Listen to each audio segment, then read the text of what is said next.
Senador Warnock, Estados Unidos. Perdió 72,000 empleos manufactureros desde que entraron en vigor los arance.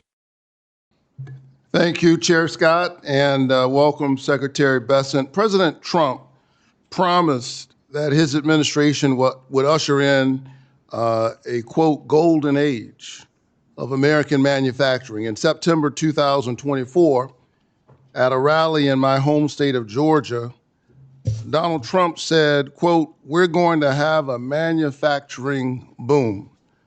Secretary Besant, we're now more than 1 year into the Trump administration. Yes or no?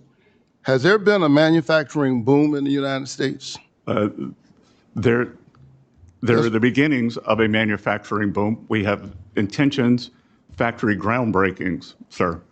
So your answer to that is yes, there's been a manufacturing boom? That we are at the beginning of a manufacturing boom. Okay, you and I could agree to disagree.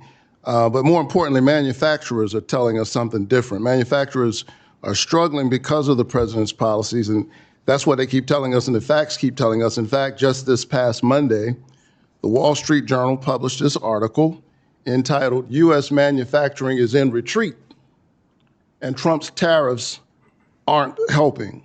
I request consent to enter this article into the hearing record. Mr. Chairman? Without objection.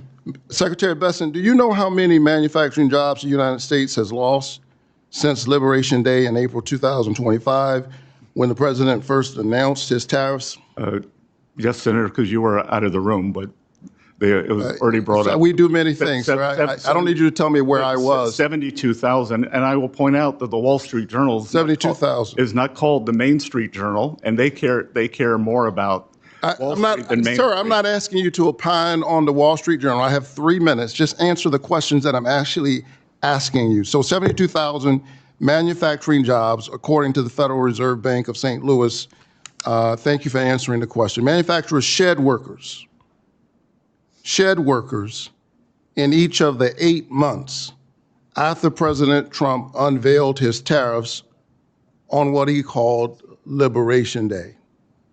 I would submit that it's a strange liberation and a curious freedom that leaves you unemployed. Even worse, smaller businesses are struggling to keep up with the tariff chaos. Big manufacturers may have the resources to shift suppliers. And I need you to understand the spirit of my questions. I spend a lot of time talking to the people in Georgia who've given me the great honor of representing them in the United States Senate. And so this is about them, and especially our small businesses. They don't have the ear of the president. They don't have access to Mar-a-Lago. And so they're not able to insulate their company from the worst of the tariff. Secretary Besant, small businesses without the same resources or unfettered access to the president, what should those businesses do for the relief if they can't get into Mar-a-Lago? Again, sir, small business confidence is up. And we are seeing that the One Big Beautiful Bill gives the full expensing for equipment, factories, and ag structures. They are telling us that it's more expensive to make basic things. We are moving in the wrong direction. The facts don't lie. The president lies often, but the facts don't lie. In fact, if you're saying we're at the beginning, basically your answer to those small businesses is wait a little while. Is that the answer? That a year from you ask about manufacturing. That's right.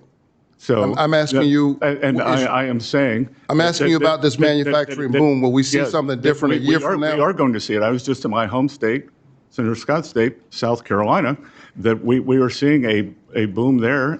And I believe Georgia has very good pro-business policies. I'm sure you will see a boom there also.